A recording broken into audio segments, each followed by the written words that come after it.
A great question has come in from you guys in our ever enjoyable Q&As that we had. So this question involves the world of pro wrestling and my career in pro wrestling.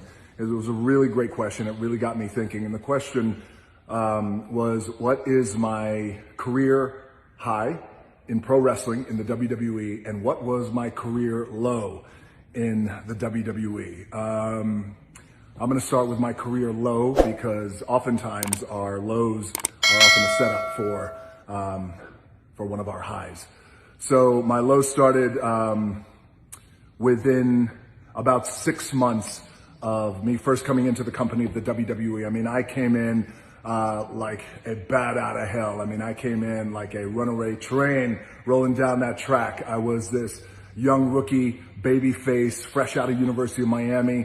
I was brash, talking shit.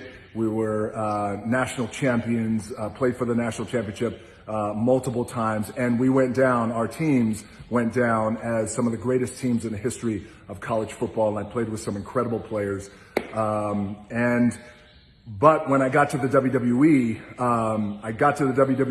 had a huge initial match. My very first match in the company was in the Mecca, Madison Square Garden.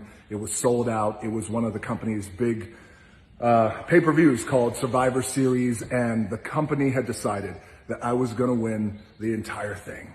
And in order for that to happen, not only do they have to have an incredible amount of investment and confidence in you, but also the locker room has to buy into it too. All my fellow wrestlers had to buy into it.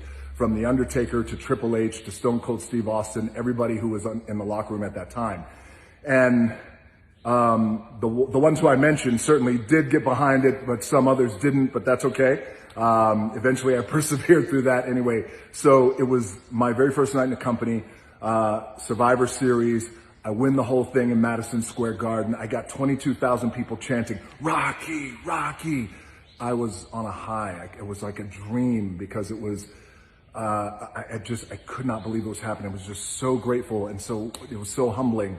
And a few months later, the company decides that they were going to make me Intercontinental Champion. I mean, that's how much I was getting over, ascending in the world of professional wrestling. And in that world of pro wrestling, you know, it's not real. I'm not actually beating somebody in the middle of the ring, 1, 2, 3. I'm not like knocking them out.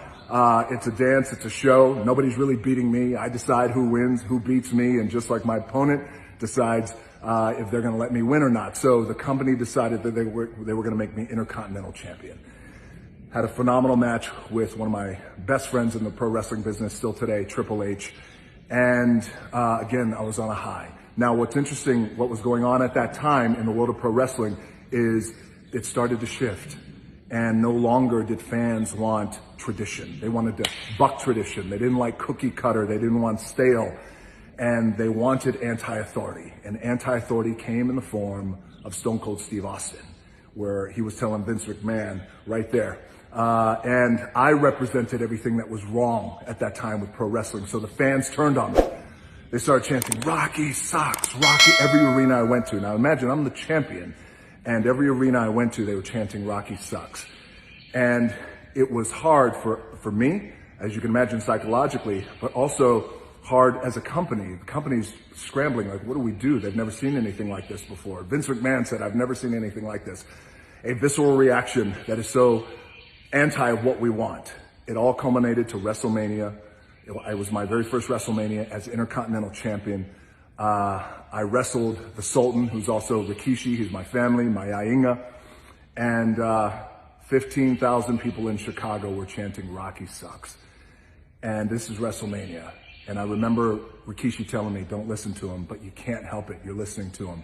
That was the culmination. The companies felt like we can't do anything anymore with Rocky Maivia. They took the belt off me, Intercontinental Champion. They gave it to somebody else, Owen Hart, I think it was, a dear friend, rest in peace. And I got hurt and I was sent home for the summer. Now, while I'm sent home for the summer, that was my low, because now I'm at home, I have no money, and I'm thinking my wrestling career is just like my football career. It's all going to end before it actually begins. And I'm thinking, Jesus Christ, do I go to law school because I wanted to work for the CIA? And I thought, well, I can't afford law school and my study habits are the shits. Do I even consider UFC? Do I do UFC? And I went, well, I prefer not to get punched in the face. Do I go to Japan to wrestle in Japan? I don't know if I could even do that. I need a fresh start. So I had a lot to reconcile, but the main thing I needed to reconcile was the fans booing me. But I realized over that summer that they didn't hate me for being me. They didn't actually hate me. They actually hated the fact that I wasn't being myself, because I would go out as a baby face and they would be like, Rocky sucks. And I was told by the company, you gotta smile because you're happy to be there. So I would go out and fans would say, Rocky sucks. And I would say, hey, thank you. Die, Rocky, die. Yes, all right, yeah. I wouldn't respond, and they hated that. And of course they did. That was my career low. I come back to the WWE. Vince McMahon says to me, hey, I'm gonna bring you back. It was in August of 1997. I'll never forget it. I'm gonna put you with a militant group called the Nation of Domination. These guys all wound up being my brothers, great friends, and it was a black militant group.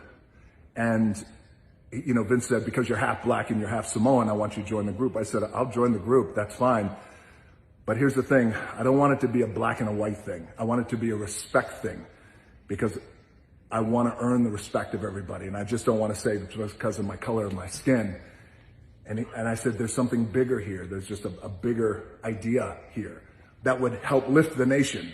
Yes, we could be proud of who we are in our culture, but it's also important that I say, I'm going to go out there. It's not a white thing. It's not a black thing. It's a me kicking your ass thing. Vince said, sure, go out. You go out and say it. I went out and I said it. I said, Rocky Maivia is a lot of things, but sucks isn't one of them.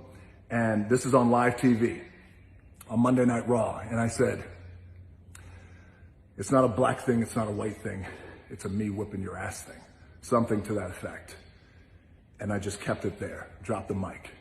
Fans were kind of booing, kind of chanting, Rocky sucks, but they could feel something. They could feel like a difference because I was just being me. The next pay-per-view I had was in Chicago, the place that booed me out of the building. The Nation of Domination, our music hits. And the Nation of Domination was this badass music. It had a thumping drive to it. We are the Nation of Domination. Boom, ta, boom, ta, ba, ba. Kind of like that. And we would walk out. Now I'm walking out. And just in this syncopated beat, you start to hear 15,000 people. Rocky sucks. Rocky sucks. Rocky sucks. I mean, hard, blowing the roof off the place. I got goosebumps now thinking about that. And I had goosebumps walking to the ring. I get in the middle of the ring. I pause. I want to see what happens to this crowd. Rocky sucks. It got stronger. And all I did, I kind of turn around. I look this way. It got so strong. That place was fucking vibrating, that arena. I knew in that moment that I was in rarefied air, and that rarefied air in professional wrestling is me doing absolutely nothing and having the crowd right there in the palm of my hand. Did nothing. Rocky sucks. Looked at him, Rocky sucks, and all I did was go, no. And when I went home that night, back to the hotel, I realized that I had something special. And I was so elated, and it was like a weight was lifted off my body. It was almost like a resurrection. It was like a religious experience when you catch the Holy Ghost. Because then I realized, now with the people, we can dance. Now with the people, we're gonna have a real relationship. And that's the thing in pro wrestling. I always felt in pro wrestling, as I do in my film career, as I do in my other business ventures, is my relationship even in social media, especially with social media like this, my relationship with the audience, with the people, with the consumer is just that. It's a relationship. We're gonna have a relationship. And every night I went out in those arenas and they were chanting, Rocky sucks. But the beautiful part about it is they knew that I was responding as a real, authentically, and there was no smiling. I'll smile when I want to smile. I'll laugh when I want to laugh. But the bottom line is, I'm in this rarefied air. And now I also, this is what the fans really understood, is I made sure that I was always going to honor that relationship with the fans, of them chanting "Rocky sucks" in arenas all around the world. Now I know that's kind of an abstract way of thinking. It's